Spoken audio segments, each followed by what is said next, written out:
안녕하세요. 지난 시간에 의해서 세무교육을 어떻게 운영되셨나요? 자, 오늘은 이제 세무교육인데요. 사람이 태어나면 출생신고를 해야 되잖아요. 그리고 여러분들이 만약에 사업을 개업을 하시게 되면 제일 먼저 해야 될 게 사업자 등록입니다. 사업자 등록을 하는 사람들은 사업자 등록을 하는 거죠. 그래서 제일 먼저 이 사업자가 어떤 사람들이냐 이런 걸 좀 알아보려고 합니다. 사업자에 관한 규정은 부가가치세법에 나온 사업상 독립적으로 재화나 인력을 공급하는 자, 이런 사람은 사업자라는 겁니다. 그러니까 첫 번째, 영리 유무와는 상관없다고 했습니다. 그러니까 사업자는 비영리 사업자도 있을 수 있는 거예요. 예를 들면은 전태일재단 같은 그 비영리 사업자가 있습니다. 이 전태일재단은 뭐 여러 가지 도서를 출판을 합니다. 전태일 평전이라든가 이런 도서를 출판하는데 이 도서를 출판해서 판매한 돈으로 영리를 추구하지는 않아요. 이게 전태일의 뜻을 기리기 위한 여러 가지 공익목적 사업을 진행하는데 거기서 도서를 판매한 그 판매액이 사용이 되는 거죠. 그래서 사업자라고 하는 거는 꼭 뭐 영리를 추구해야만 사업자인 건 아니다. 비영리 사업자도 있을 수 있다. 이건 여러분들 알아두시면 되고. 두 번째, 사업자는 사업상 독립적으로 재관하고 있는 겁니다. 그럼 그 반대는 뭐냐? 종속적인 거예요. 그러니까 실제로 봉제업에서 그 옷을 생산하는 주체는 누구겠습니까? 옷을 생산하는 주체는 근로자죠. 근로자가 옷을 다 만들고 하지 않습니까? 그런데 근로자는 자기 계산으로 또는 자기가 이름을 추구하기 위해서 하는 것이 아니죠. 사업주의 지시를 받아가지고 임금을 받는 목적으로 그 일을 하는 거죠. 근로자는 뭐예요? 종속되어 있는 거죠, 사업주에. 그래서 근로자는 사업자가 아닙니다. 왜냐하면 사업주는 사업상 독립적으로 운영해야 될 거예요. 그 다음에 마지막으로 이제 재화나 인력을 공급해야 됩니다. 이게 세법이 나오는 것들이 굉장히 어렵습니다. 재화, 뭐 인력 이렇게 나오는데 재화는 간단하게 말하면 형체가 있는 물건입니다. 여러분들이 옷을 생산한다면 그거는 재화겠습니까? 이런 거 있습니까? 재화죠. 형체가 있는 물건들, 그런 걸 재화라고 하는 거고, 그 다음에 용역은 뭐예요? 용역은 형체가 없는 것들이죠. 네. 주로 우리가 좀 어려운 말로 표현하면 영무라고 해요. 영무를 제공한다. 그리고 영어로 표현하면 서비스라고. 여러분들 이제 봉제업 종사자라고 하시는 분들이 있어요. 개공이라고 저도 이제 인터넷을 통해서 찾아가서 알았습니다. 이런 분들은 물건을 공급하는 것이 아니죠. 자기가 가지고 있는 기술을 바탕으로 해가지고 용역을 제공하고 있습니다. 봉제 용역을 제공하고 있습니다. 여러분들이 물건을 직접 공급하는 건 아니에요. 물건을 공급하는 사람들은 사업자죠. 사업자.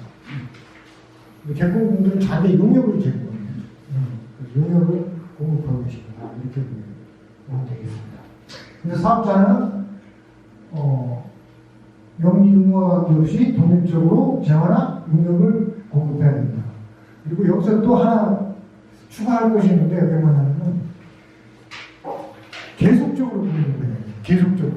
사업자는 일시불발적으로 어쩌다가 한번 공급할 수도 있어요. 그러면 사업자라고 보지 않습니다.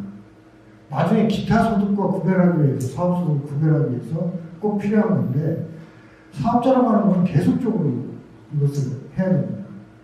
그 개공 여러분들이 한 번만 그런 운영을 제공하는 것이 아니라 1년 내내 어떤 때는 이 사업자하고 또 다음엔 또 저 사업자하고 계속 이렇게 계약을 맺어가지고 할 수 있겠죠.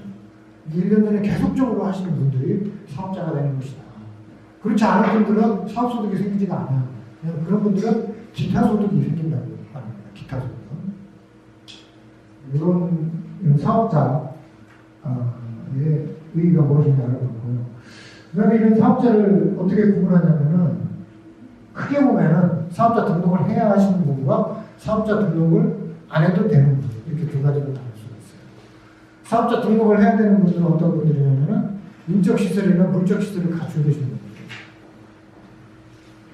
그런데 인적시설이나 물적시설을 모두 갖추고 있지 않다면 그분들은 굳이 사업자 등록을 하실 필요가 없어요. 이런 분들 우리가 흔히 자유직업 또는 프리랜서라고 한다고 제가 지난 시간에 말씀드렸습니다. 그런 분들은 굳이 사업자 등록을 안 해도 돼요. 근데 반대로 하면 될까요? 안 될까요? 해도 돼요. 안 해도 되지만 또 해도 됩니다. 이분들은 선택의 여지가 있는 거예요. 그런데 인적시설이나 물적시설이 있으신 분들은 사업자 등록을 반드시 의무적으로 해야 됩니다. 사업자 등록을 안 했을 때 이런 분들이 인적시설이나 물적시설을 갖추고 재화용역을 공급하고 계신 이런 분들이 사업자분들이 사업자 등록을 안 했다 그러면은 사업자 미등록 가산세라는 걸 부담을 하셔야 돼요.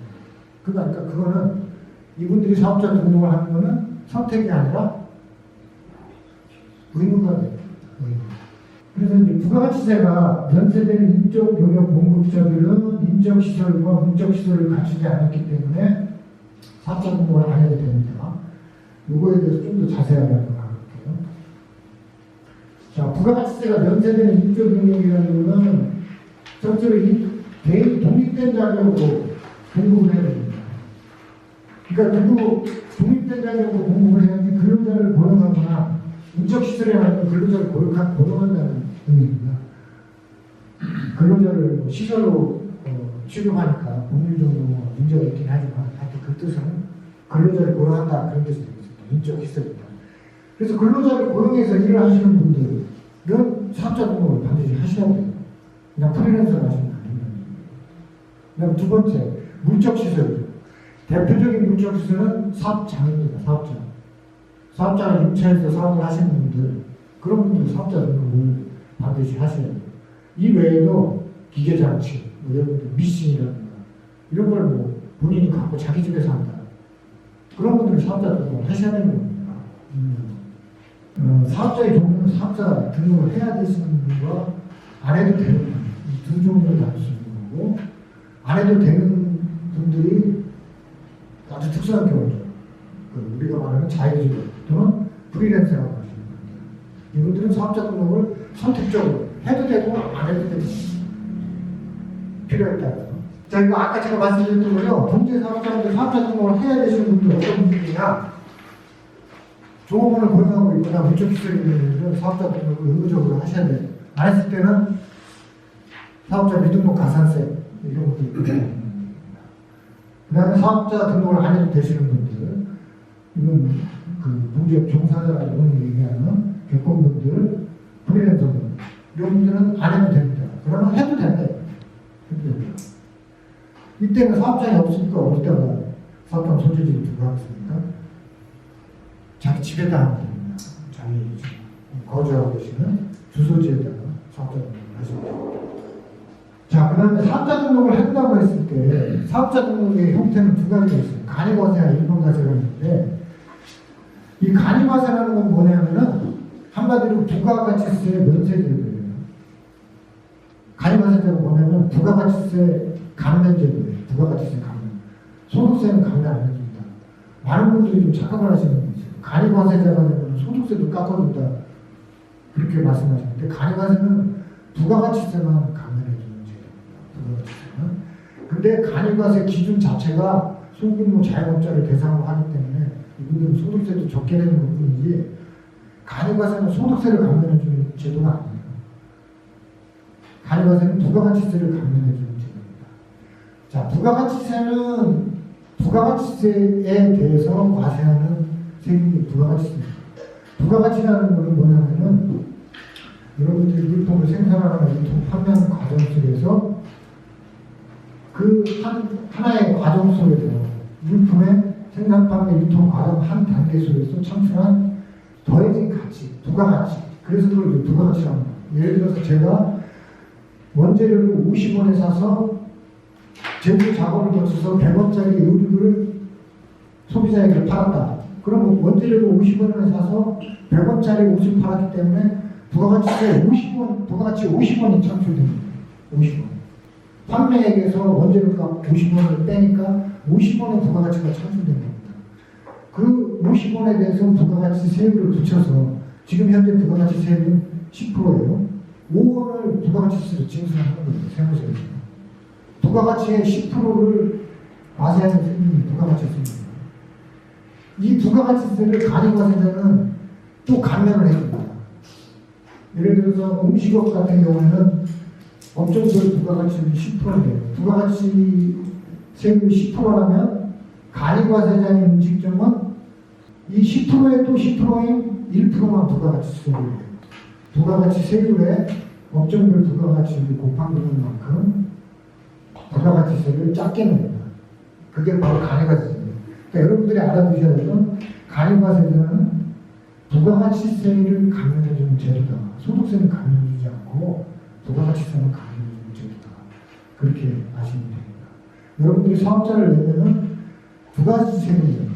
부가가치세하고 소득세 두 가지를 내게 되는데 지금 제가 처음 말씀드린 부가가치세고 부가가치세 간이과세자 제도는 부가가치세를 소득세자에게 감면해주는 제도다. 여러분들 그렇게만 알고 계십니다. 자, 간이과세 배제업종이라는 게 있어요.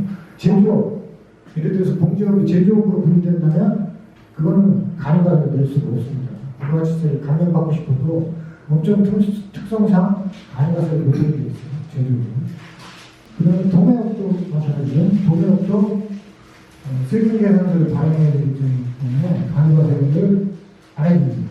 제조업이나 도매업은 간이과세를 안 해준다. 자, 부가가치세 개혁되어 조금 전에 제가 설명드렸던 거예요. 부가가치세는 부가가치를 과세되는 겁니다. 납세의무자는 사업자입니다. 근데 실제로 부담하는 사람은 누굴까요? 부가가치세를 실제로 부담하는 사람은 소비자예요. 왜냐하면 여러분들이 물건을 100원짜리를 팔면은 거기에 부가가치세 10%를 소비자한테 거래증을 해야 돼요. 100원짜리 물건을 소비자한테 얼마에 팔아야 되냐면은 110원에 팔아야 돼요. 부가가치세를 붙여가지고. 그걸 거래증서라고 합니다. 여러분들이 물건을 원래 공급가격에다가 부가가치세를 더해서 소비자한테 징수하는 것을 거래징수라고 합니다. 거래징수. 물건을 팔 때 여러분 물건 가격에 부가가치세를 얹어서 받습니다. 그 얹어서 받은 부가가치세를 나중에 사업자가 세금으로 내는 거예요. 부가가치세를. 아시겠죠? 자, 그러면 부가가치세 과세기간은 이걸 제가 간단히 말씀드릴게요. 부가가치세는 상반기하고 하반기로 나눕니다. 상반기를 1기라고 하고 하반기를 2기라고 해요. 또 상하반기를 다시 3개월씩 나눠서 앞에를 예정기간, 뒤에를 확정기간. 그럼 전부 다 분기별로 따르면 4개의 분기 동안 부가세 과세기간이 있다. 이렇게 생각하시면 되겠죠. 개인 사업자는 1년에 2번 신고하시는 겁니다. 확정신고 2번만 하시고 1기 확정신고, 2기 확정신고 2번 하시면 되고 중간에 4월 25일과 10월 25일에 예정 고지납부라고 해서 세무서에서 직전 과세기간의 절반을 예정 고지세로 고지를 합니다. 그럼 신고를 하지 않고 그냥 고지된 세금을 납부하시면 됩니다. 그걸 예정 고지납부라고 합니다. 1년에 2번 신고하고 2번 예정 고지납부를 하시면 됩니다. 개인 사업자는. 그 다음에 이거는 참고로 알아두세요. 여러분들이 사업자 하시는 분들 손좀 한번 들어보시겠습니까? 사업자 되고 지출 준비를 수취하는데 어떤 것들은 부가가치세 수취를 해도 부가가치세 공제가 안 되는 것도 있어요. 그런 것들이 어떤 것이 있는지 여러분들이 알아야 되는데 비영업용 소형 승용자동차 구입2차 유지에 관한 매입세 이게 이제 승용차예요. 승용차. 사장님들이 승용차를 사면은 사업자 번호로 세금계산서를 발급받으시는데 이 승용차 구입의 매입세액이 굉장히 큰데 이걸 공제받을 수 있냐 안 되냐 그러면 공제 되겠습니까 안 되겠습니까? 안 되죠. 왜? 비영업용 영업용 차라는 거는 택시같이 영업에 쓰는 자동차를 택시나 무슨 화물 트럭 이런 것처럼 영업에서는 노란 번호판이 붙은 차량 그게 영업용 승용차예요. 그 나머지 하얀 번호판 붙은 거 초록색 번호판 붙은 거 이런 것들은 다 비영업용 소형 승용차죠. 그런데 이제 부인승 이상 승합차, 영업용 승용차로 분류가 됩니다. 부인승 카니발 같은 거, 이런 것들은 공제가 됩니다. 근데 그 나머지 승용차들은 부가가치세 공제가 안 돼요. 그거와 관련된 기름값, 유리되죠? 그 다음 차량 수리비, 이런 것도 문제가 안 됩니다. 사장님들 세무사 사무실에 그런 거 제출하셔도 부가세 문제가 안 되는 거예요. 그 다음에, 거래처 사장님하고 접대하면서 식사했어요. 그 식사되는 거 세무사 사무실에 갖다 주셔도 매입세 공제가 안 됩니다. 왜냐하면 접대비성이 있기 때문에. 접대비성이 있는 매입세는 공제가 안 됩니다. 그 다음에 연세 관련 매입세라든가 토지 관련 매입세 이런 것도 역시 부가세 매입세 공제가 안 됩니다. 가장 중요한 건 두 가지죠. 차량 유지비 관련된 거, 그 다음에 접대비 관련된 거 이런 거 공제가 안 된다. 이렇게 아시면 되겠습니다. 자, 이건 한번 이게 한시적인 제도이기 때문에 이번에 끝납니다. 이번 12월 달에 끝나는 제도이기 때문에 한번 여러분들 교환 혹시 보시고 필요하시면 이익이 확정 부가세 신고할 때 반영됐는지 세무사 사무실에 물어보시면 돼요. 자, 그 다음에 소득세의 종류와 과세 방법입니다. 소득의 종류죠. 소득의 종류. 우리나라 소득세법은 이제 10가지라고 해가지고 소득세법에 10가지 소득만 이제 과세를 합니다. 그럼 이제 10가지 소득이 뭐가 있는지 여러분들이 아셔야 되는데 이자 소득, 배당 소득이 있고요. 이런 걸 흔히 뭐라고 하냐면은 불로소득입니다.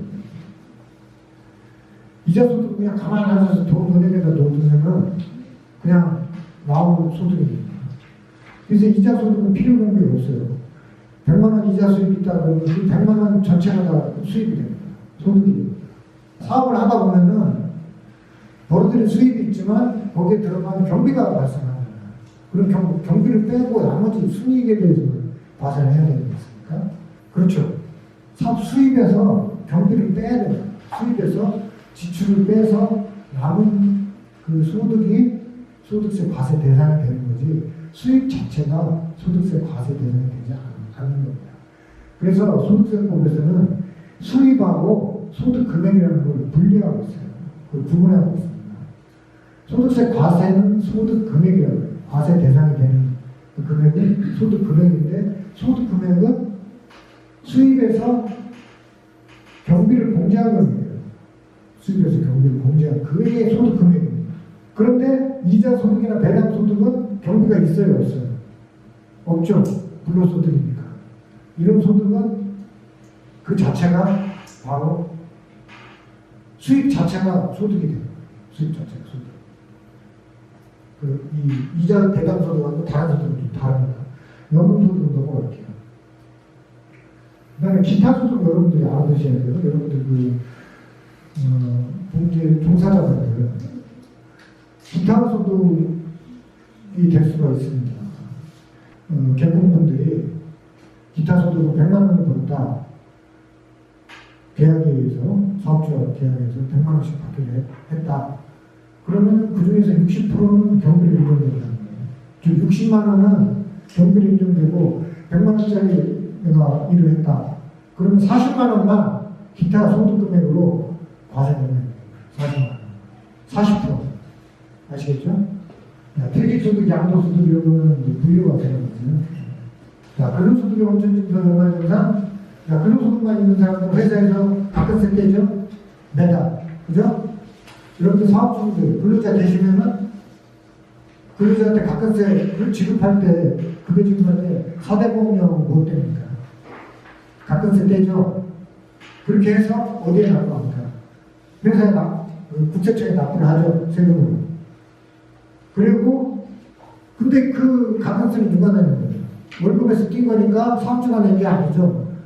사업주는 원천징수 의무사로서 가끔세를 근로자한테 징수해서 납부하지만 실제로 부담하는 사람은 근로자는 자기 월급에서 떼기 때문에 근로자가 가끔세에 부담하는 겁니다. 아시겠죠? 그렇게 매월 급여를 지급받을 때 가끔세를 띄고 지급을 받는 거예요. 그리고 나서 다음 2월 달에 연말 정산이라고 하게 됩니다. 그러면은 그때 이제 더 낸 거는 돌고 적게 낸 건 더 내고 이런 정산 절차를 거치게 됩니다.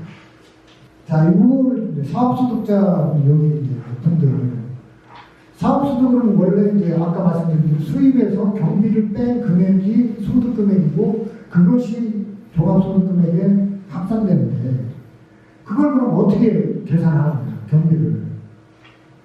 세무서 그 국세청에서 인정하는 가장 권장하는 방법은 장부 기장을 하는 거예요. 장부 기장을 해서 내가 얼마나 쓴 거를 지출 준비에 입각해가지고 장부를 만들어서 거기에 경비가 계산될 거 아닙니까? 그럼 수입에서 경비를 빼서 소득을 계산하라는 거예요. 세무서에서. 소득세를 추계에 의해서 계산하는 방법을 만들어 놨어요. 일정 규모 이하의 사업자에 대해서는 업종별로, 일정 규모 이하의 사업자에 대해서는 기장 신고를 안 하고 추계 신고를 해도 되도록 이렇게 법에 정해놨습니다. 그게 추계 신고입니다. 이거 뭐예요? 추계 신고라고 하는 거는 장부를 작성하지 않고 매출액의 일정 비율을 경비로 인정하고, 반대로 얘기하면 매출액의 일정 비율을 소득금액으로 인정을 하는 거예요. 그렇게 해서 소득세를 과세하는 신고를 하는 제도를 소득세 추계 신고 제도로 합니다. 이건 소규모 자영업자들의 기장의 부담을 완화시켜주고자 이제 만들어놓은 제도가 되겠습니다. 자, 그다음에 이제 장부 기장한다고 했을 때 증빙을 갖춰서 장부 기장을 한다고 했지 않습니까? 자기가 세금을 적게 내고 싶겠죠. 사업자 여러분. 세금을 적게 내고 싶으니까 경비를 될 수 있으면 많이 인정받고 싶어 하는 거죠. 그러면 누구나 자기 의미로 경비를 인정받는다면 세금 낼 사람 누가 있겠습니까?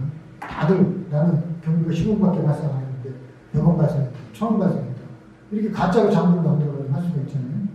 그렇지 않게 하기 위해서는 장부를 만들 때 증빙서류를 갖추라고 정부는 요구를 하는데, 그 정부에서 요구하는 증빙서류를 정규 영수증이라고 합니다. 장부에서 경비를 인정받기 위한 증빙서류를 정규 영수증이라고 하는데, 그 3만원, 건당 3만원을 초과, 제가 잘못했어요. 3만원 이하라고 했는데 3만원 초과입니다. 3만원을 초과하는 경비에 대해서는 정규 영수증을 반드시 수출을 해야지만이 경비를 인정해줍니다. 그 정규 영수증은 세 가지가 있어요. 세금 계산서나 계산서가 첫 번째고요. 그러니까 두 번째가 신용카드 전표, 세 번째 현금 영수증. 이 경비는 이 세 가지 3만원 초과되는 것에 대해서는 이 세 가지 증빙을 갖춰야지만이 경비로 인정됩니다. 그런데 여기에 예외가 있습니다. 인건비는 이런 걸 발행할 수 없잖아요. 인건비에 대해서는. 인건비를 경비 인정받으려면 원천징수 인상신고를 하고 지금 명세하는 걸로 세무서에 제출해야 돼요. 그래서 사업자들이 그 개공분들한테 3.3% 원천징수 하려고 하는 이유는 이 인건비에 대해서 경비를 인정받기 위해서 사업자들이 그렇게 요구를 하는 거예요. 인건비는 저런 걸 받을 수 없으니까 세무서에 원천징수 신고를 하고 지급 명세서를 제출하라고 세무서에 요청을 합니다. 세무서에 제출을 하게 됩니다. 그것 때문에 여러분들한테 3.3%를 떼는 거예요. 지급 명세서를 제출하고 세금 공제를 받기 위해서. 근데 그것 때문에 많이 사업 소득자하고 사업주 사이에 갈등이 벌어지죠. 근데 사업주 입장에서는 그렇게 해야지만이 경비를 인정받기 때문에 원천징수를 하려고 합니다. 자, 이게 기장의 문제. 이거를 좀 아까 제가 업종별로 일정 규모 이하의 사업자들에게는 장부 기장을 안 하고 그냥 매출액의 몇 프로를 소득이나 경비를 인정하도록 그렇게 되어 있는데, 그 기준이 뭐냐? 업종별 기준 금액이 얼마냐? 이걸 얘기하시는 거죠. 자, 제조, 음식, 숙박, 공제 사업자분들 제조, 음식, 숙박 이게 되겠어요. 공제 사업자는 제조업이 될 것 같은데, 그러면은 제조, 음식, 숙박에 해당돼서 직전 연도 수익금액은 매출액입니다. 매출액이 3,600만 원 이상이면 기준경비를 적용해요. 기준경비. 이 기준금액 이게 매우 중요합니다. 그 다음에 서비스업, 개공분들이 사업자라면 독립적으로 일하는 개공분들은 서비스업에 속하기 때문에 2,400만 원이 기준점이에요. 제가 지난 시간 4대보험 강의할 때 그때 이런 거 질문하셔가지고 한 2,500만 원 정도가 매우 중요하다. 그 기준으로 해서 왔다 갔다 하는 이 기준이 왜 그러냐면요. 2,400만 원을 중심으로 해서 2,400만 원이 넘어가면 소득 계산하는 방법이 달라져요. 단순 경비율이 아니라 기준 경비율이라는 제도로 바뀌어집니다. 그래서 추계 신고했을 때 소득 금액이 많이 나오게 돼 있어요. 2003년에. 기준. 여러분, 여기서 알아두셔야 될 거는 서비스업은 2,400만 원. 그 다음에 제조업은 3,600만 원입니다. 그거 꼭 알아두십시오. 공제 사업자시라면 3,600만 원 좀 기억해 두시고, 개공분들은 2,400만 원 기억해 두세요. 자, 인적 용역사업자의 종합소득 대신으로, 자, 사업소득의 원천징수는 사업자가 하고요. 원천징수 의무자는 사업자입니다. 사업자가 그 프리랜서분들한테 돈을 지급할 때 3.3%를 떼게 되고요. 기타 소득으로 원천징수한다면 8.8%를 원천징수하겠습니다. 개공분들은 제가 봤을 때 사업소득으로 징수해도 되고 기타 소득으로 징수해도 돼요. 기타 소득을 하는 일시적일 때 기타 소득을 하는데 저는 개공분들은 두 개 다 되는 거예요. 그래서 기타 소득, 사업소득 모두 다 됐어요. 3.3% 또는 8.8% 원천징수해주세요. 그거는 개공분들이 선택하는 데 따라 이렇게 하시면 돼요. 사업자분들은 어쨌든 원천징수만 하면 되시는 겁니다. 이거는 제가 아까 설명했던 이유입니다. 일조비용 사업자 종합소득세 정도는 자, 이분들은 이제 돈을 지급받을 때마다 3.3%나 8.3%를 떼고 지급받으신 다음에 5월달에 자기가 받은 모든 사업소득을 합산해서 5월달에 종합소득세 신고를 하게 됐어요. 그때 매출액에 따라서 추계 신고를 하든지 장부 기장 신고를 하든지 두 개를 결정을 하는 거예요. 그러니까 돈 지급받을 때마다 원천징수 당하신 다음에 5월달에 전부 합산해서 신고합니다. 그리고 그 동안 원천징수 당했던 금액은 5월달에 종합소득 신고할 때 기납세, 즉 다시 말해서 미리 납부한 세액이라고 해서 납부한 세액에서 차감이 됩니다. 그러니까 3.3% 원천징수 되셨다고 해서 아까 와서 나중에 종합소득세 계산할 때 그거는 미리 납부한 세액으로 다 따지는 겁니다. 그거 한번 읽어보십시오. 여기서 이제 4,800만 원 기준 나오는데요. 이것도 중요한 기준입니다. 이게 가입과세 대제 기준이 나오고요. 그 4,800만 원이면은 기장을 안 했을 때 무기장 가산세가 20% 굉장히 큰데요. 그거를 안 걸어도 되는 기준이 4,800만 원입니다. 그러니까 직전 연도에 매출액이 4,800만 원 이하셨던 분은 추계 신고를 하더라도 가산세 부담이 전혀 없어요. 그 전에는 장부장할 필요가 없다는 거죠. 매출액이. 하나는요. 이게 여기까지 제가 중요한 내용이고요. 이게 30분 훨씬 넘었네요.